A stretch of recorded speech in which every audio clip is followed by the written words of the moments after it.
"You're in the wrong section, sir." The words sliced through the cabin louder than the engine hum, louder even than the silence that followed. It wasn't the sentence itself that held power, it was the way it was delivered. Flat, firm, devoid of question or apology. The woman's tone dripped with quiet certainty, like she'd seen this mistake before, like he couldn't possibly belong here. Isaiah Freeman didn't flinch. He stood perfectly still, the polished leather of his dress shoes planted just beyond the cream seam dividing the cabin's plush carpet. His hand remained steady on the overhead bin, his Air Force cap tucked neatly under his arm. Outside, on the tarmac of Hartsfield-Jackson Atlanta International Airport, the summer sun glazed the wing of the jet in molten gold. Inside, the air was chilled, tight with tension. He exhaled through his nose, fingers brushing the front of his uniform, where a faint trace of red clay still clung to the dark fabric, a quiet, dusty reminder of the graveyard in Birmingham, where 2 days earlier he had buried his mother beneath a canopy of magnolia trees. He hadn't cried, not when they lowered her casket, not when the honor guard fired their salute, not even when his father, Colonel Charles Freeman, stood stone-faced in full-dress blues and whispered, "She raised you to carry this." What he had carried since then was heavier than grief. It was duty. It was memory. It was the burden of still needing to wear the uniform for people to believe he deserved a seat like this. "I said," the flight attendant repeated, "you're in the wrong section." Isaiah turned slightly. Her name tag read, Holly Reeves. Her blonde hair was pulled back into a tight bun, so severe it looked like it hurt. Her lips were painted a color he couldn't name. Cold and clinical like her smile wasn't meant to reach anyone.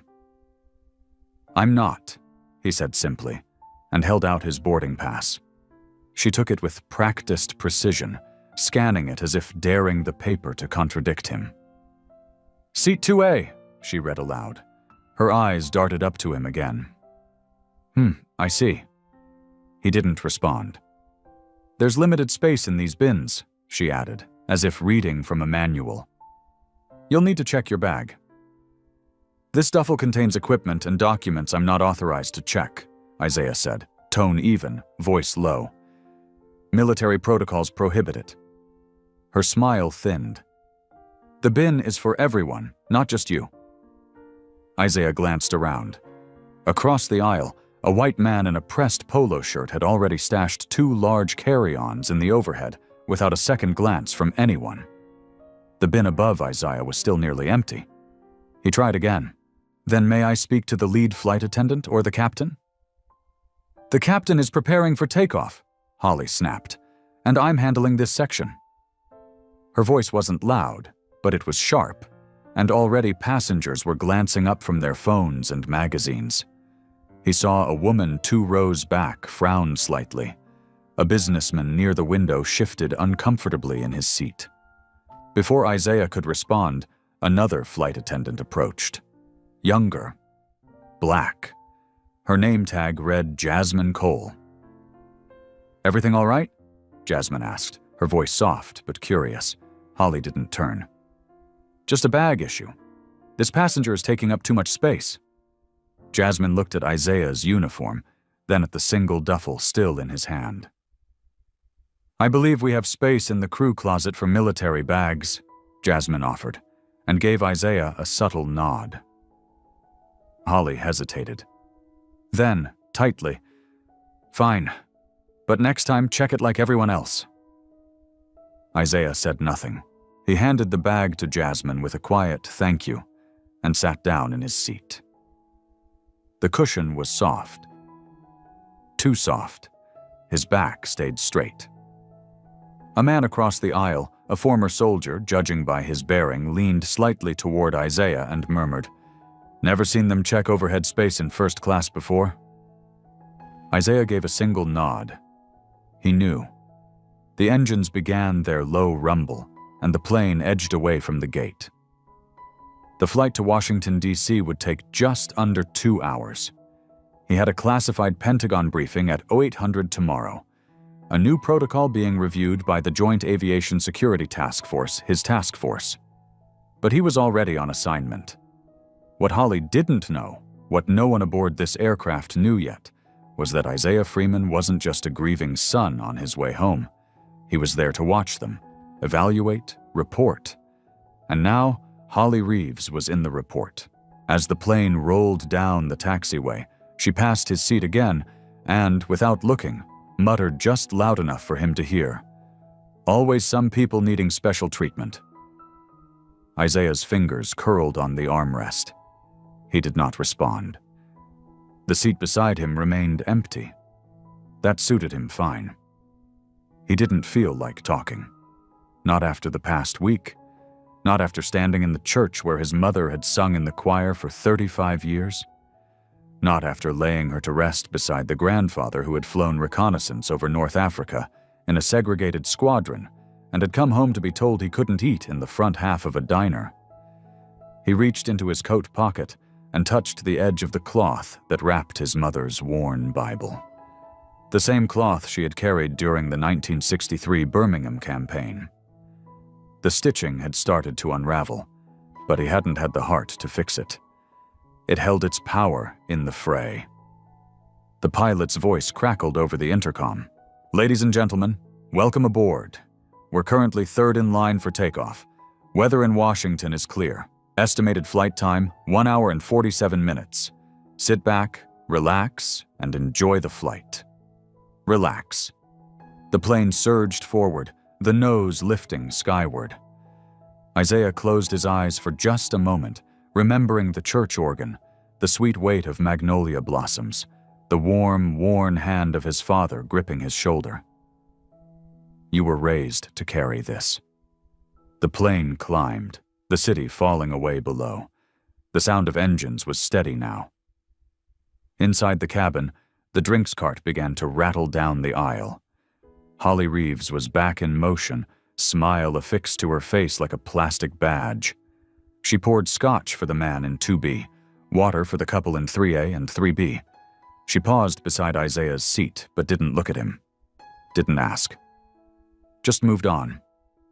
Isaiah opened his eyes. Said nothing. The man across the aisle, silver hair, thick wrists, military ring, watched, didn't speak, didn't. Neither did Jasmine Cole, who appeared again near the galley, her expression unreadable. She glanced at Isaiah and then turned away. Not yet.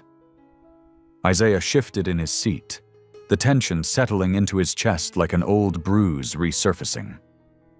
The kind of ache you don't speak of. The kind that hums just beneath the surface, reminding you that you've been here before. He wasn't surprised, just tired.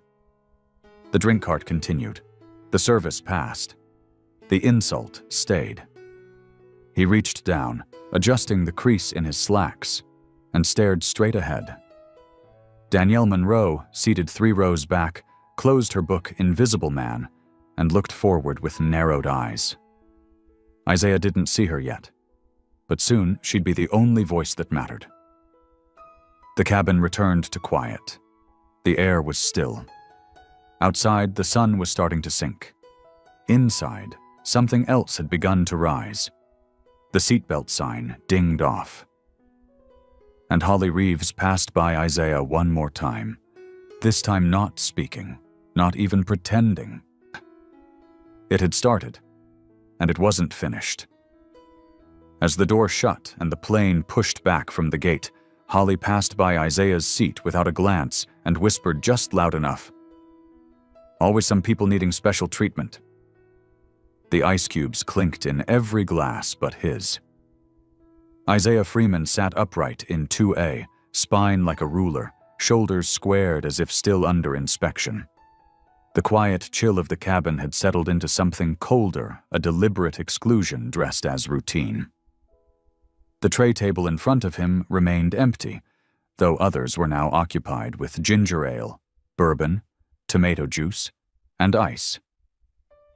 The absence on his tray wasn't an oversight. It was the message. He looked across the aisle, where the man in 2B sipped a second scotch. his short-sleeved dress shirt barely wrinkled despite the cramped quarters. He glanced at Isaiah, hesitated, then offered a tight, uncomfortable smile. Isaiah nodded politely, but did not return it. He had no more patience for niceties that arrived too late. His mother once told him, "They won't always shout their hatred. Sometimes they just forget to serve you." He hadn't understood it then. Now it rang in his mind like gospel. He had boarded this flight from Atlanta to Washington, D.C.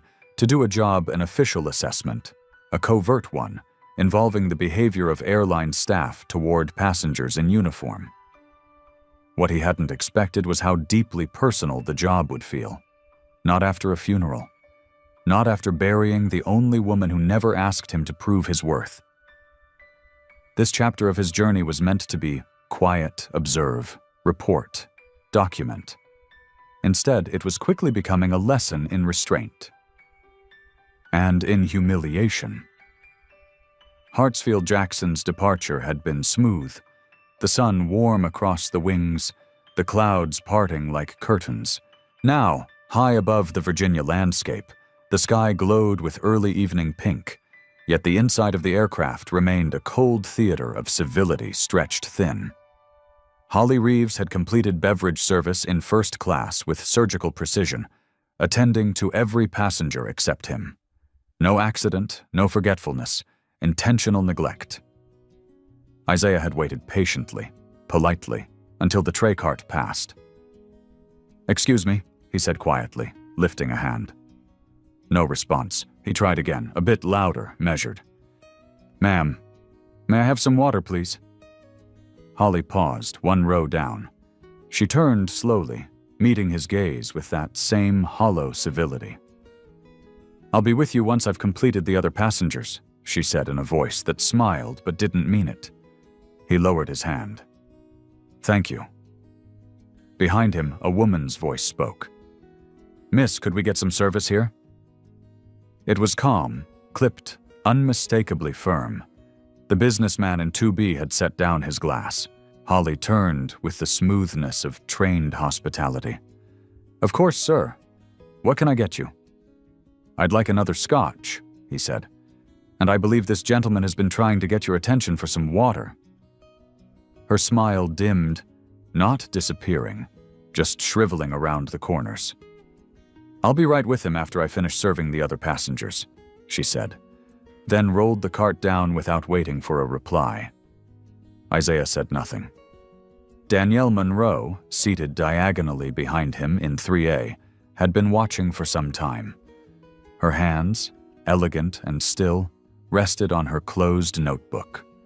The cover was embossed with Equal Liberty, a civil rights symposium title from the Atlanta conference she had just left.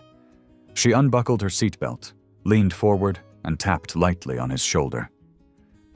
"I have an extra," she said, extending a sealed bottle of water. "Please take mine." Isaiah turned, momentarily surprised by her voice. Her eyes were dark and direct. He noted the N8ACP pin on her lapel, worn like it had purpose. "I appreciate that," he said, "but I wouldn't want to leave you without." She smiled. "I'm not thirsty. Take it." He accepted the bottle, nodding again. Isaiah Freeman. "Danielle Monroe, civil rights attorney. I just spent 2 days listening to panels about things like this." She paused. "And now I'm watching it happen, seat by seat." Her voice was calm but sharp. It didn't waver. Isaiah unscrewed the cap, took a sip. "Unfortunately, it's not surprising." "Doesn't make it right," she said. They spoke softly, the hum of the engines their only cover. Their conversation drifted from her work with the American Civil Liberties Union to a case she had just filed in Chicago involving a rideshare company and discriminatory drop-off practices. Isaiah nodded as she spoke, grounding himself in her clarity. 15 years in, he said finally. Air Force, currently stationed at the Pentagon. She tilted her head. That explains the uniform. But not the silence. You could have raised your voice back there. He looked out the window for a moment before answering. My father told me once, they're waiting for you to lose your temper, so never let them write your reaction before you act. Danielle folded her arms. And how's that worked for you? Isaiah exhaled. I'm still here. The stewardess's voice cut through their conversation like a knife. Sir, Holly said, reappearing, I'm going to have to ask you to keep your voice down. You're disturbing other passengers. Isaiah blinked. The cabin was filled with low murmurs and clinking glasses. His conversation with Danielle had been quieter than the woman in 1C, giving a play-by-play of her daughter's wedding. We were just talking, Danielle interjected. At a normal volume. Holly didn't acknowledge her. If you continue to be disruptive, I'll have to report you to the captain. Isaiah's jaw tightened. Ma'am, I am not being disruptive. I've spoken quietly and respectfully. That's your opinion, she replied, her voice rising. I determine what constitutes disruptive behavior on this aircraft. Danielle's expression sharpened. Are you serious? Holly turned her attention elsewhere, walking off as if her point had been proven by her exit. The man across the aisle muttered under his breath. Unreal. Jasmine Cole passed with a trash bag. She caught Isaiah's eyes for a brief second. Her mouth parted slightly, but she kept moving. Too many ears. Too much at stake. Isaiah looked forward, jaw clenched. The wound from earlier stung less than this, the quiet effort to humiliate him under the pretense of procedure. The attack wasn't loud. It was strategic. He thought back to being 10 years old, flying with his father in civilian clothes, hearing a white attendant question his dad's ticket. Why does she treat you like that? He'd asked back then. Because some people will always see our skin before they see our humanity, his father had said. But we don't stop flying. We just learn to fly higher than their prejudice. Danielle rested a hand briefly on Isaiah's tray. You're handling this with more grace than I would. Isaiah gave her a half smile. Grace is a habit in this line of work. Her face softened. It shouldn't have to be. He wanted to tell her how exhausting it was, this constant need to be still, be polite, be better, how the burden never lessened, only deepened over time. He wanted to say he was tired. That today, with his mother's funeral still wrapped around him like the smell of magnolia and clay, the effort felt heavier than usual. But he didn't say any of that. He straightened his back and said, It comes with the job. 30 minutes later, turbulence shook the cabin. A gentle lurch first, then a more violent dip. Gasps fluttered from several seats. The overhead bins trembled. The pilot came over the speaker. Ladies and gentlemen, please return to your seats and fasten your seatbelts. We've hit some unexpected turbulence. Jasmine's voice followed on the intercom. Remember to secure your own mask before assisting others. Then, with a hiss, the oxygen masks dropped. The cabin filled with motion. Unpracticed hands reached, fumbled, failed. Isaiah had already secured his mask. He turned and saw the elderly man in 1D white hair, trembling fingers struggling to fasten his. Isaiah unbuckled, reached forward. Let me help you, sir. The man nodded, grateful. Isaiah fit the mask around his face gently, adjusting the elastic, tightening it properly. Thank you, son, the man mumbled behind the plastic. These old hands, they don't work like they used to. No trouble at all, Isaiah replied, checking the straps once more. And then, what do you think you're doing? Holly's voice cracked like a whip. She was stumbling slightly from the turbulence, but her anger was clear. Her eyes blazed. I was helping this gentleman with his oxygen mask, Isaiah said. You are interfering with safety protocols, she barked. Passengers are not authorized to assist. That is crew responsibility. Isaiah kept his voice level. He needed immediate help. I have emergency training through the military. I don't care if you're the Secretary of Defense, she snapped. You don't get to do whatever you want. Sit down, now." "I am in my seat," Isaiah said quietly. The elderly man tried to speak. "He was just helping me." "Sir, stay out of this," Holly cut him off. Other passengers had turned around now. Eyes watched, phones tilted up. Isaiah took a deep breath. "I apologize if I overstepped, but I was only trying to help." Her lip curled. "Your help could endanger everyone on this flight. This isn't a military aircraft." Then she leaned closer, voice nearly a hiss. "And I'm not afraid of your little act." Isaiah stared at her, feeling something shift deep inside. The man across the aisle whispered, "Jesus Christ." Danielle stood up. "That's enough." But Holly ignored her. "Who do you think you are? Walking in here like you own the place?" Isaiah didn't move. "May I have your name, please?" "What?" she spat. "I'd like to file a formal complaint regarding your conduct." She drew back slightly, then laughed a brittle, hollow sound. "Are you threatening me?" "No, ma'am. I'm exercising my right as a passenger." Her eyes narrowed. "Unbelievable. You're the one causing problems. Is that even a real uniform? Or did you buy it online to get special treatment?" Gasps. The man in 2B stood halfway. "That's out of line." Isaiah reached into his coat pocket. "This," he said, unfolding a small wallet of credentials, "is my Department of Defense ID. And I am Major Isaiah Freeman, United States Air Force." Holly's face drained of color. And this uniform represents 15 years of service, including combat, including sacrifice." She froze. For half a second, it seemed she might retreat. Then her hand moved and struck his face. The slap echoed like a crack across the cabin. Isaiah didn't flinch. Danielle had her phone out. "I have it all on video." Holly stepped back, panting, eyes wide.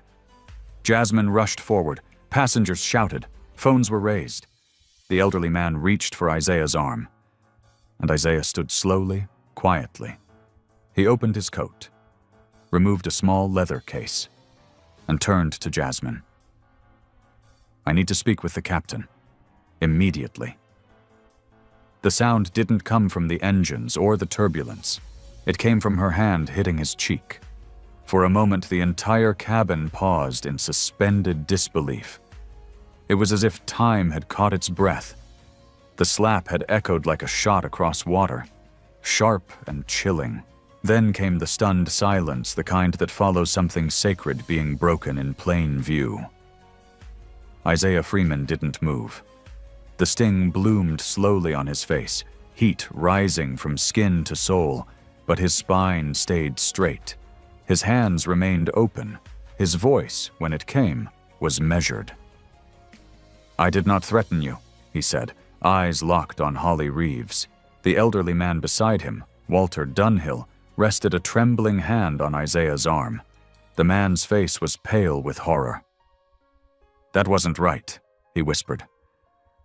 Across the aisle, the businessman in 2B rose fully to his feet now. "Enough," he said. "That was assault." Danielle Monroe didn't speak. She didn't need to. Her phone was already recording, her hands steady, her face calm and lit with purpose. "It's all on video," she said. "Every second of it." Other passengers followed. Phones lifted like shields. Witnesses documenting what their voices might once have been too afraid to say aloud. Jasmine Cole stood frozen in the aisle for a beat too long. Then, propelled by shock and duty, she stepped forward between Isaiah and Holly. "Amber?" Jasmine said, her voice lower now, the real name trembling on her tongue. "What have you done?" Holly looked around. Eyes, cameras, truth catching up. The authority she once held in posture and tone dissolved into chaos. Her lips parted as if to explain, to grasp for something, anything that would return the power. "He was threatening me," she said, but the words dropped like stones into water. Not a single passenger echoed her claim. Not a single voice rose in her defense. Isaiah slowly reached into his breast pocket. The leather case opened with a soft click, revealing credentials that glinted under the overhead light. "Major Isaiah Freeman," he said, "United States Air Force, Federal Aviation Administration Inspector, active duty, special assignment." Jasmine's breath caught. Danielle's eyes widened. She stepped closer now, her lawyer's instinct pushing through. "He's not just a passenger," she said. "He's a federal officer, and you just committed battery." Holly took a step back. "No, this is a setup," she said. He provoked me. He was raising his voice, intimidating me in front of everyone." Danielle kept recording. "And yet you struck him." Walter Dunhill lifted his chin. "I saw the whole thing. He never raised his voice. Never once." Another voice came from row 4. "She ignored him the whole flight, then she slapped him." Then more, one after another, a ripple of resistance, not shouted but firm, unequivocal. "He did nothing wrong. She was targeting him. I've got it recorded too." Holly's hands trembled now, clutching the fabric of her skirt. Her skin flushed red as realization set in. The aircraft was no longer her space to command. It belonged to the eyes that had seen too much, and the phones that now held her actions in high definition. Jasmine stepped in closer. Her voice was barely above a whisper. "You need to go to the back galley, now." Holly opened her mouth to protest. "Now," Jasmine repeated, louder. Something in Jasmine's tone, or perhaps the full unraveling of Holly's facade, made her obey. She turned and walked down the aisle, her posture shrinking with each step. The walk of someone no longer in uniform, only in disgrace. Isaiah remained seated, hands still folded on his lap. The pain on his cheek had dulled to a steady heat, but the ache in his chest lingered. This wasn't just about the slap. It was about what it meant. That even dressed in the flag, he could still be marked as suspect. Danielle placed a hand gently on his tray table. "I'm gathering witness statements," she said. "You're going to have support." He looked up at her, grateful. "Thank you." Walter cleared his throat beside him.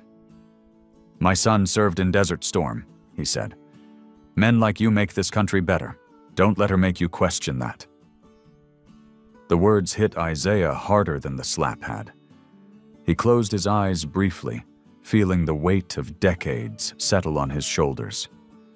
His father's lessons, his mother's voice, the silence of all the men before him who had endured with no cameras, no witnesses, no justice.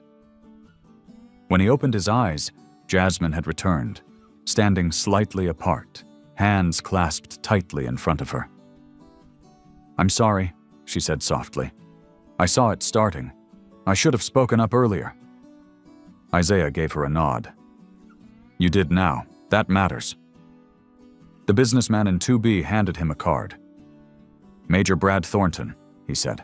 "Former Navy. I saw everything. I'll back you however you need." Danielle was already moving through the cabin, asking for names, numbers, and statements.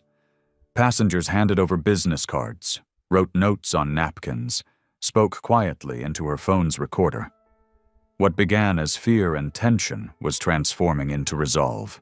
Isaiah leaned back in his seat, letting his hands rest loosely on his knees. The oxygen masks had been retracted, and the cabin lights dimmed. But nothing about the atmosphere was calm now. His phone buzzed softly in his pocket. He pulled it out. A secure message flashed across the screen. "Cascade protocol activated. Authorization required. Aviation breach verified." His heart skipped once. He tapped in his code. The message unfolded like a classified document laid bare. "Eyes only. Level Alpha clearance. Commence immediate action under Directive 7734. Federal Aviation Security breach confirmed. Field response authorized." The room around him fell away. The slap wasn't just personal now. It was operational. It was official. The mask of silence he had worn since stepping on the plane dropped quietly. This was no longer just a matter of dignity. It was a matter of duty. He tucked his phone away and looked ahead, the decision forming already. He had never used the authority he carried. It was meant for emergencies, failures of security, failures of professionalism that risked lives. But if a crew member could assault a uniformed officer in plain view of civilians, what did that say about the structural rot inside the airline? What danger would that pose in a real emergency? Justice had never been his assignment. Until now. Isaiah rose from his seat once more, the leather case in hand. The cabin quieted as he stepped into the aisle. His stride was calm, not hurried. Not angry. The kind of calm born of training. The kind that made people nervous even when no voice was raised. He passed Jasmine, who turned and followed without needing to ask why. Passengers watched. Some whispered. At the cockpit door, Isaiah tapped Jasmine lightly on the arm. Please notify the captain. Tell him I need to speak to him immediately. It concerns federal aviation security. Her eyes widened, but she didn't hesitate. She walked to the door, performed the knock sequence. Inside, metal clicked. The door opened a sliver. A wary co-pilot peeked out. Jasmine spoke calmly, clearly. It's official business. He needs to speak with the captain now. Isaiah stepped forward, his voice low and formal. Major Isaiah Freeman, United States Air Force, Joint Aviation Security Task Force, Level Alpha clearance, immediate access required. The co-pilot blinked, taking in the credentials, the rank, the tone. The door opened fully. Captain Ray Donovan turned from his instruments. He looked tired, focused, irritated by the intrusion. This better be important. We're managing weather traffic. Isaiah handed him the case. This is no longer a routine flight. Captain Donovan opened it. Read. Then looked back up slowly, face paling. What happened? Isaiah replied evenly. One of your flight attendants just physically assaulted a federal inspector mid-flight. There are witnesses, recordings.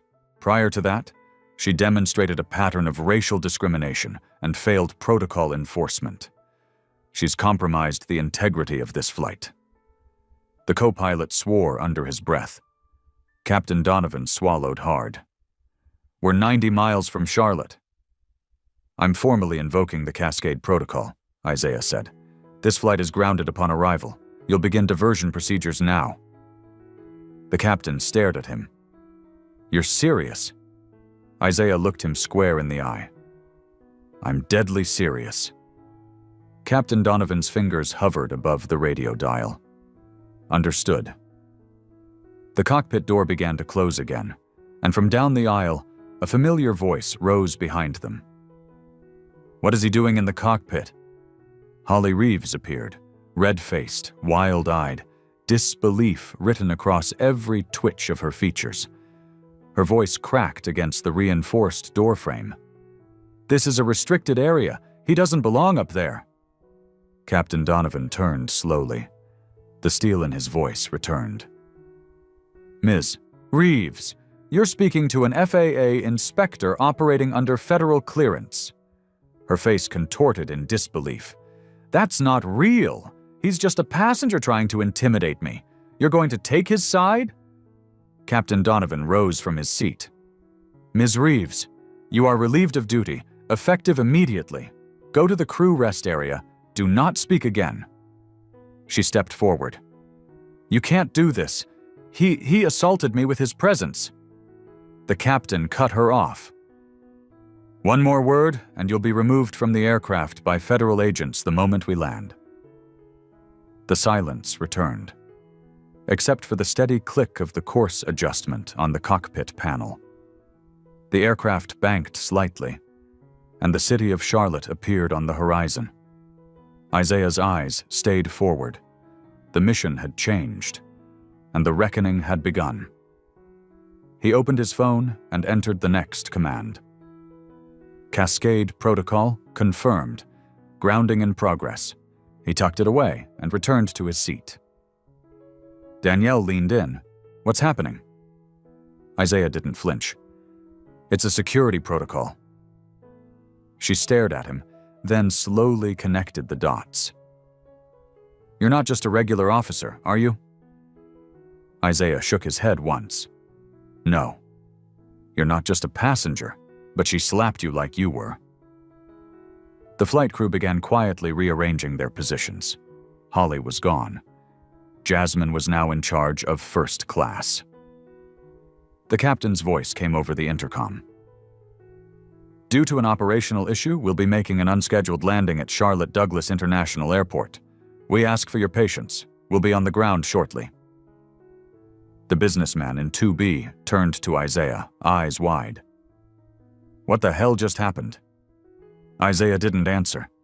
He watched the skyline of Charlotte rise from the mist and whispered, to no one in particular, they're about to find out.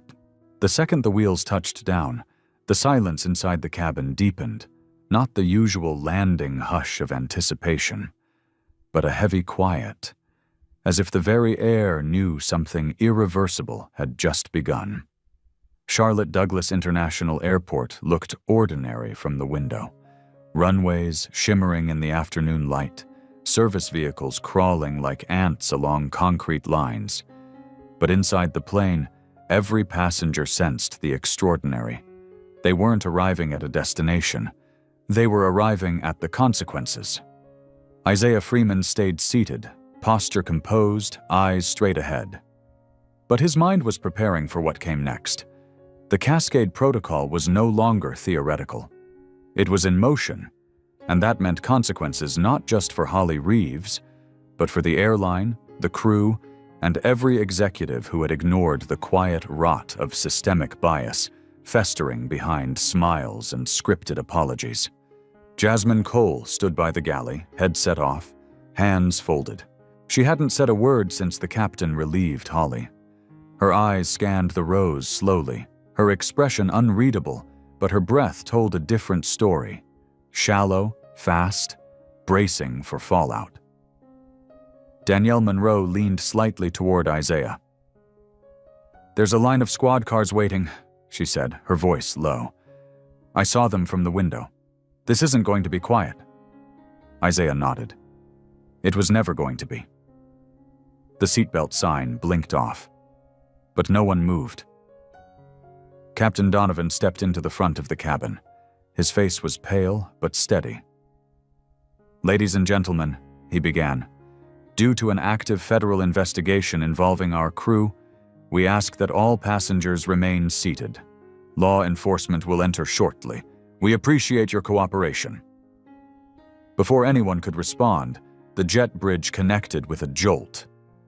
The cabin door hissed open, and in walked Colonel Charles Freeman, Isaiah's father.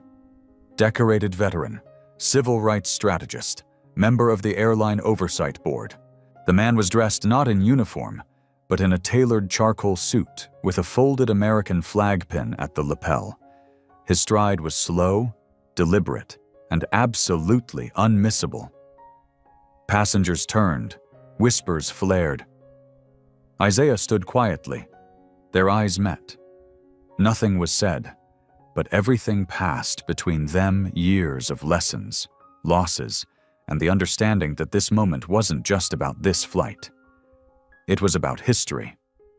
Behind Charles, 2 federal agents entered, followed by a woman in a dark skirt suit, an executive from the airline, judging by the badge clipped to her blazer. Jasmine's lips parted slightly when she recognized Charles. Danielle's hand tightened on her phone, now at her side, recording once again. Major Freeman, the woman in the suit began, trying for warmth. We want to assure you this is being handled with the utmost seriousness. Charles held up a hand. I'm not here for statements. I'm here to observe. Her mouth snapped shut. Isaiah looked to the agents. Yeah. She's in the aft galley. She struck a federal inspector in uniform. There are at least 15 recorded witness statements and video documentation. The agents moved without hesitation. Holly's voice rose before they reached her. "You're not taking me off this plane like some criminal. I did my job. I protected the cabin." The agents ignored her protests. They escorted her firmly down the aisle. Passengers didn't cheer. They didn't jeer. They watched, silent, steady, bearing witness. Danielle stood up and followed them out. She wasn't finished documenting. She wouldn't be for days. The woman in the skirt suit tried again. "Major, if we could speak privately." "I'll speak before the board," Isaiah said. "Not here, not with Spin." The woman's cheeks flushed. Jasmine approached him carefully. Her voice was quiet. "Are you okay?" Isaiah turned toward her. The question hung heavier than she'd intended. "No," he answered simply. "But I'm standing." She gave the smallest nod, eyes brimming, then returned to her duties, now as acting laid. Colonel Freeman walked past Isaiah, placing a firm hand on his shoulder. "There's a room prepared for you." "I'd rather walk out with everyone else," Isaiah said. Charles hesitated. "It's going to be loud." Isaiah looked around the cabin. The passengers, black, white, young, old, still watched. "I think it needs to be." The two men walked together, row by row, aisle by aisle, under the low cabin lights and the hum of questions not yet asked. At the gate, the flash of cameras erupted like lightning. Reporters lined the barricades. Microphones thrust forward. Voices clamored. "Sir, were you assaulted by a flight attendant? Are you pressing charges? Is this the start of a federal audit?" Isaiah paused just past the threshold, the hum of the airport rushing in behind him. "I was assaulted," he said clearly, "not just by a person, but by a culture that allows certain people to be seen as threats before they ever speak. That culture exists inside this airline, and it stops today." The reporters shouted more questions. Security tried to control the scene. Charles guided Isaiah toward a private corridor. Just before turning the corner, Isaiah glanced back. Passengers from the flight were filing out now. Quiet. Proud. A few nodded to him. Some clapped once. Jasmine looked straight at him and gave a small, resolute salute. Back in the press room, the airline's legal team scrambled to draft statements. But the footage had already gone viral. Danielle's video had uploaded mid-flight thanks to the Wi-Fi. By the time they reached the debriefing room, the phrase, "the slap that grounded an airplane," was already trending across platforms. Charles closed the door behind them. "You changed the conversation today," he said. Isaiah sat heavily in the chair. "I didn't want to. I just wanted to get home." His father nodded. "That's the tragedy, son. You didn't want to make history, but it came for you anyway." A soft chime interrupted them. Isaiah's phone buzzed again. A message flashed. "Request. Congressional testimony. House Subcommittee on Transportation Oversight." Charles raised an eyebrow. "You ready for the next altitude?" Isaiah let the phone rest on the table. "I'll be there." And in a glass conference room overlooking the tarmac, where the plane still sat cooling in the sun, a father and son prepared for the storm that was coming. But Isaiah already knew. He wasn't flying blind anymore. He was flying with purpose. The first televised hearing began with a gavel and ended with a nation holding its breath. It was held in a chamber carved from history, dark wood panels, arched windows filtering sunlight, the seal of the United States embossed on every surface like a warning. Inside the House Subcommittee on Transportation Oversight, rows of suited officials lined the benches, their expressions ranging from bored to grim. Network cameras crouched like insects along the back wall. Live feeds rolled across news tickers nationwide. The country had seen the slap. Now, it wanted answers.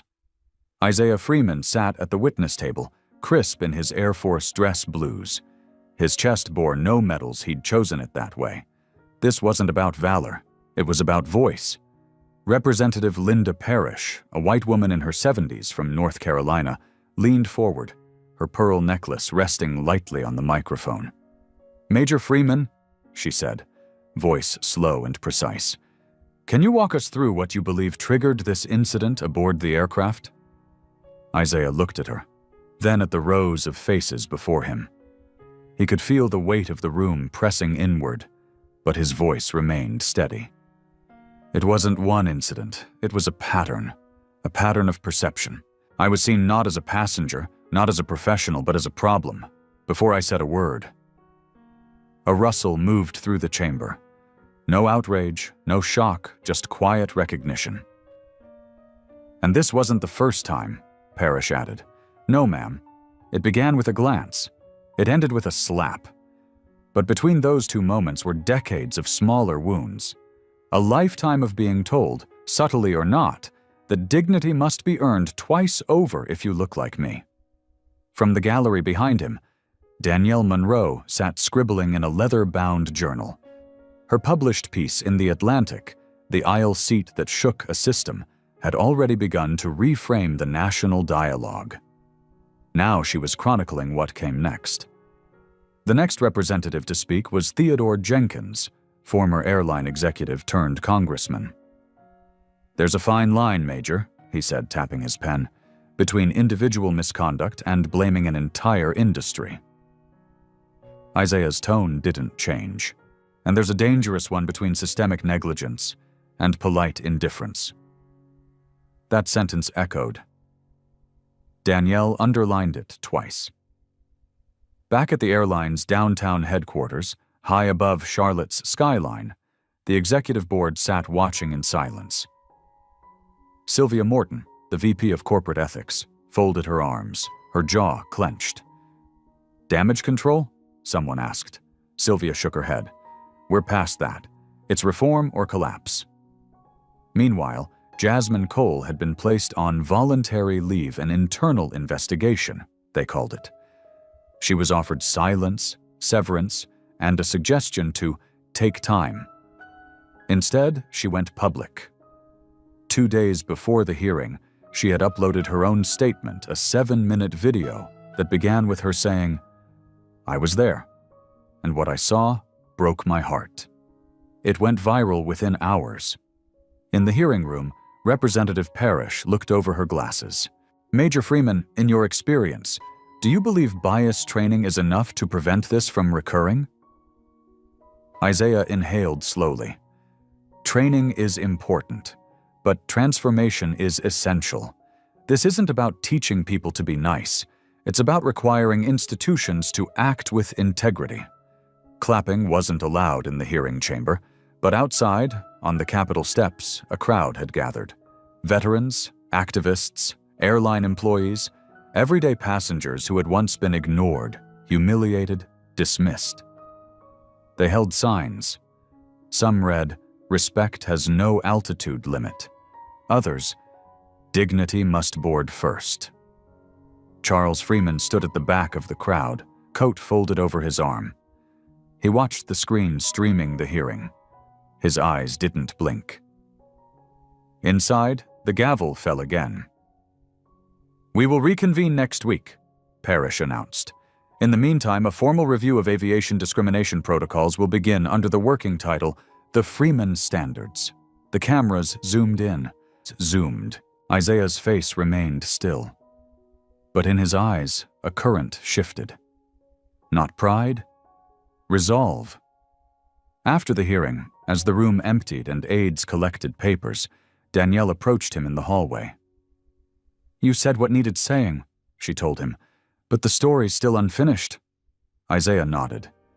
"It's bigger than one airline." "It always is." She pressed something into his hand, a folded note.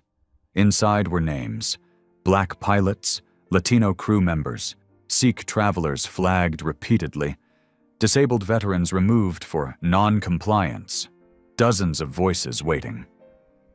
"I'm writing the full series," Danielle said. "I want to use your name." He met her gaze. "Use it, but not for me. For everyone who's still unheard." The next morning, across the country, airline union leaders called emergency meetings.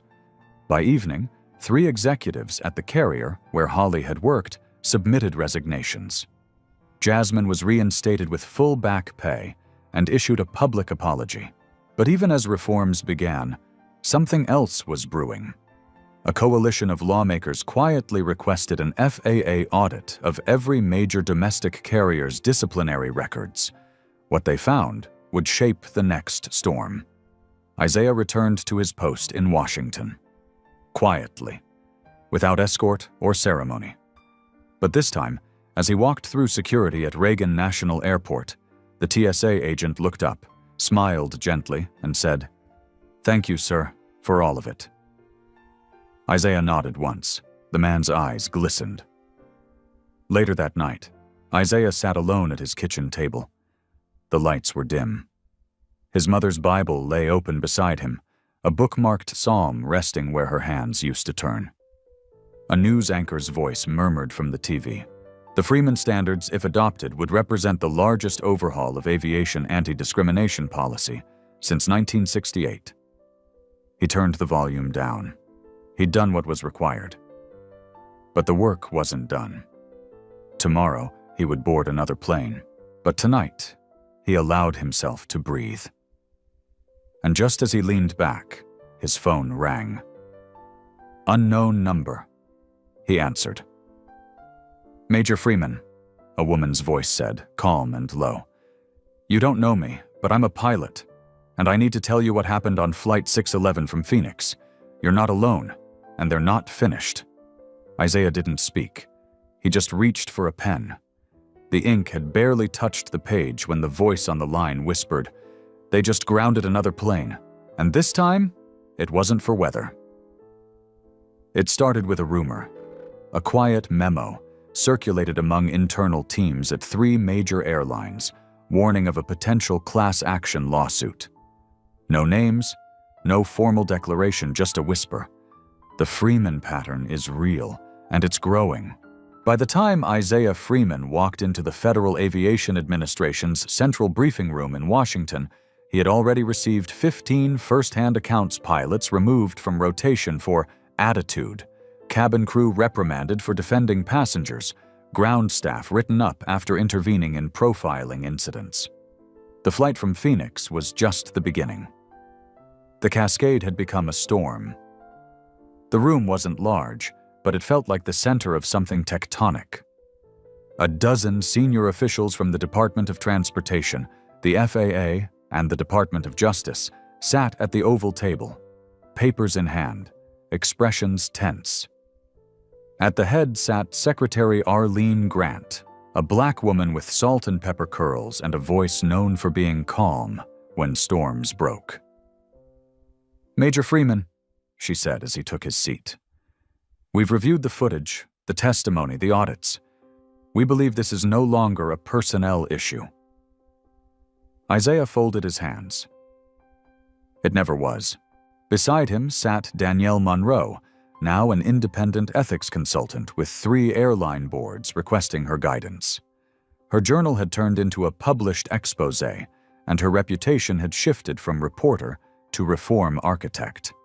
She remained quiet, but the glint in her eyes told Isaiah. This moment mattered. Secretary Grant tapped a folder.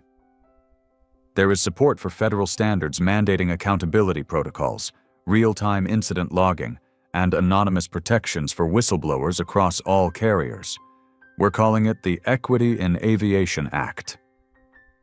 A murmur passed through the room. Isaiah didn't blink. "It's overdue." But not everyone at the table agreed. Tom Benton, the regional airline union representative, leaned forward.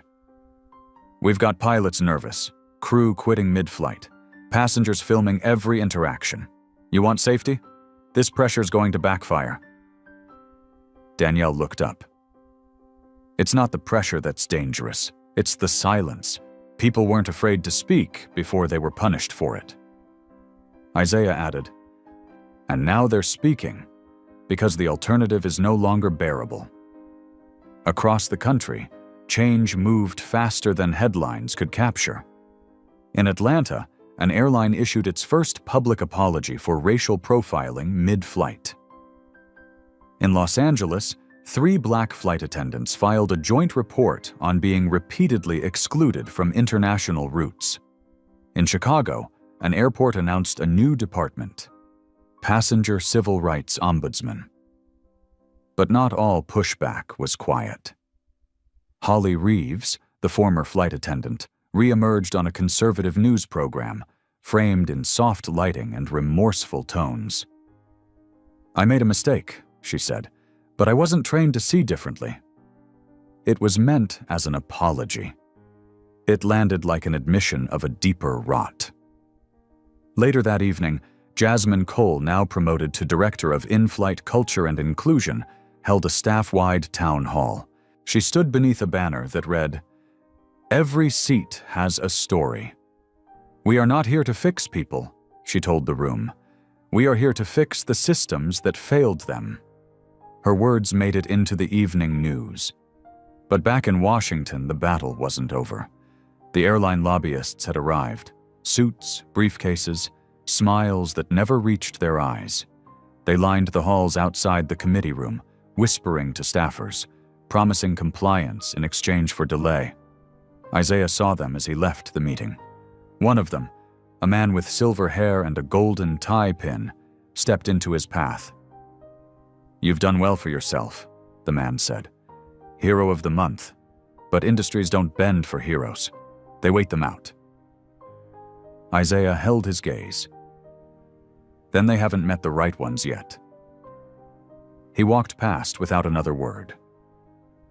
3 days later, on a bright spring morning, Secretary Grant stood beside Isaiah and Danielle as she signed the preliminary directive into law. For the first time, airlines would be federally required to submit quarterly data on discrimination complaints and disciplinary outcomes with oversight from an independent board. It wasn't a finish line. It was a runway.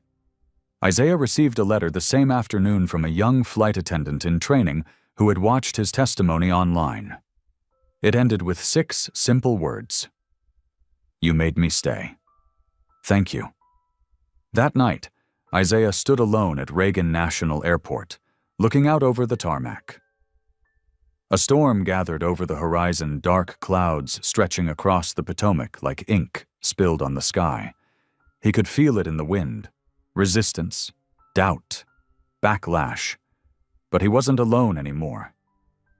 He turned from the glass, and as he walked toward Gate 23B, where his next inspection flight awaited, a familiar voice called out behind him. "Major Freeman." It was Jasmine.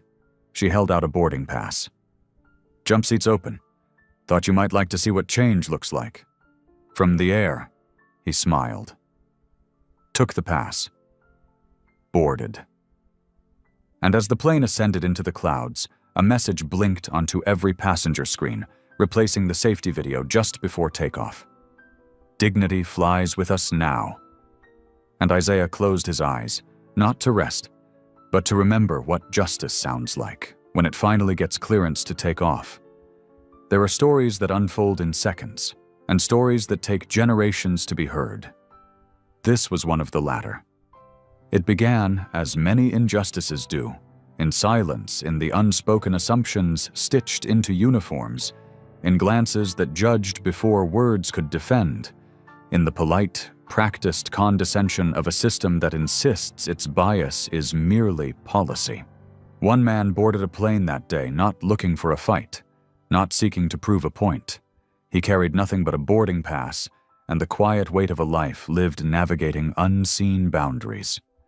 Major Isaiah Freeman didn't raise his voice. He didn't demand applause. He simply expected respect, and that expectation, in the wrong eyes, became a threat. The moment was brief, a slap, a surge of gasps, 1,000 camera flashes of outrage and disbelief. But what followed that was the real story. Because injustice often hopes to pass like turbulence, disruptive but temporary. Isaiah Freeman made sure it didn't. He turned insult into investigation, humiliation into hearing, injury into a movement. He did not scream, he stood. And in doing so, he revealed something deeper than misconduct. A culture trained to profile, a hierarchy designed to protect itself, and a silence that had been normalized for far too long.